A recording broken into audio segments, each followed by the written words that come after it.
crowdfunding scams. A little bit, there's a difference, and I'm not really talking about these guys. And the reason why I brought these guys up is because it's difficult to be in the industry that we're in, because there isn't much money to be made on the Bitcoin development side. So we have to build what we consider inferior products for clients who don't understand exactly what they're building, and that's simply where the market's at. Now the problem in Miami is we get idiots like this who are actually scamming people and trying to crowdfund with absolutely no type of legitimate business model that give not only our city and state a bad name, but also the industry, and that's part of the issue. But some shitcoins: IXCoin, Namecoin, Zcash, Dash, Ripple, Bcash, which for all intents and purposes is the tokenization of Bitmain. Bitcoin SV, and then you kind of flow into the more scammy side, and frankly, you start to get into the scammy side here, right? This is where it begins. But at least these are actual networks. These are actual altcoins. These are actual cryptocurrency networks. This was at building on Bitcoin as well.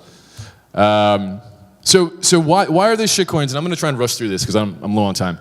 And why are they inferior? The three things, and I tell my class this all the time, the reason why this space is so strange and complicated and you get a weird array of characters is because, for the most part, Bitcoin, blockchain, the cryptocurrency space is a combination of economics, computer science, and game theory.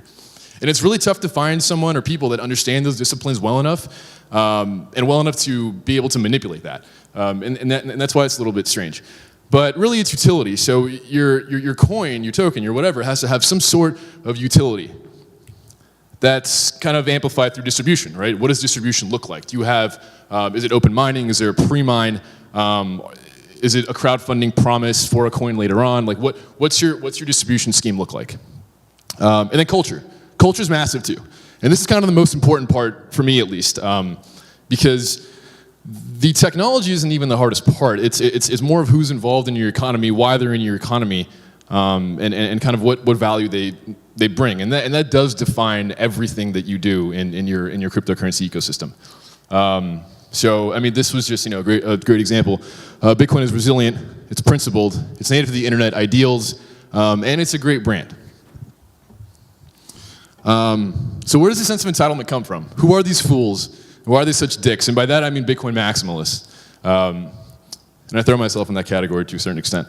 But to give you an idea, this is what the space looked like in 2010, 2011, November 2011, May 2013, and December. So I've seen this time and time again, and I kind of equate like long-time Bitcoiners to just jaded warriors. They've really just seen it all. And they've lost a lot in the process. So you have to grant a certain level of respect to them as well.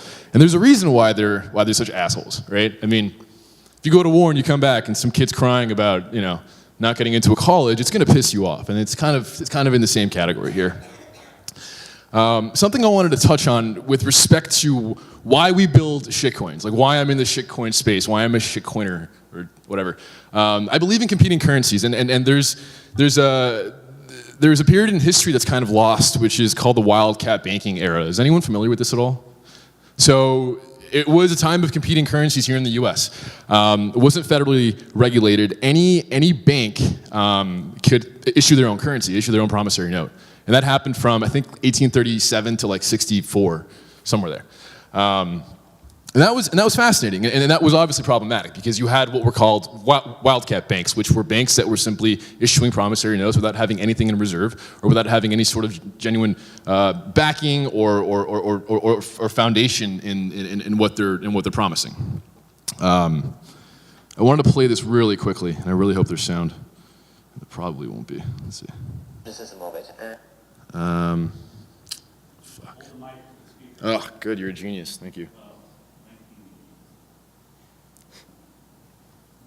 Free market, we may not entirely agree which form of monetary system you guys hear? is most favorable to an efficient market operation of the market. Because you would prefer to have competing money, so that... Oh, I'm absolutely convinced that no government is capable of, politically or intellectually, of providing exactly amount of money which is needed for smooth economic development. And I should be all in favor. In fact, I'm convinced that we shall never have decent money again before we take from government the monopoly of issuing money and allow competing institutions, of course under different names, not issue the same money, but competing monies, and let people decide which kind of money they prefer to use. Of course, they already can do. Okay. That was Friedrich Hayek, by the way. So yeah. From experience, it's an amazing endeavor to work on a shitcoin, or to work in the shitcoin space. Network effects are really hard, right? So one of our most recent projects was a fork of Bitcoin and ZCL. So we forked Bitcoin and ZCL. We took their UTXO sets. And Chris, we went off the ZCL chain, right? Did we fork off the ZCL chain or Bitcoin? Right, but was it a brand new chain? Yeah. And we added masternodes from Dash. I put a lot of thought and a lot of effort into architecting our inflation cycle, into architecting just architecting the network. And we dedicated a lot of time and resources to that, mainly because we wanted to see what this experiment would look like. We launched the white paper, talked to the community, and on Discord, the only questions and the only statements that were being propagated was when moon, right? Which is a little bit demoralizing, because I'm in this space to build lasting infrastructure, not to just build some shitty, some shitty type of coin. But it's an experiment. And the reason why I think it's so important, and the reason why I'm talking about it now, is because I'm a capitalist and I believe in a free market of competition, a free market of currency competition.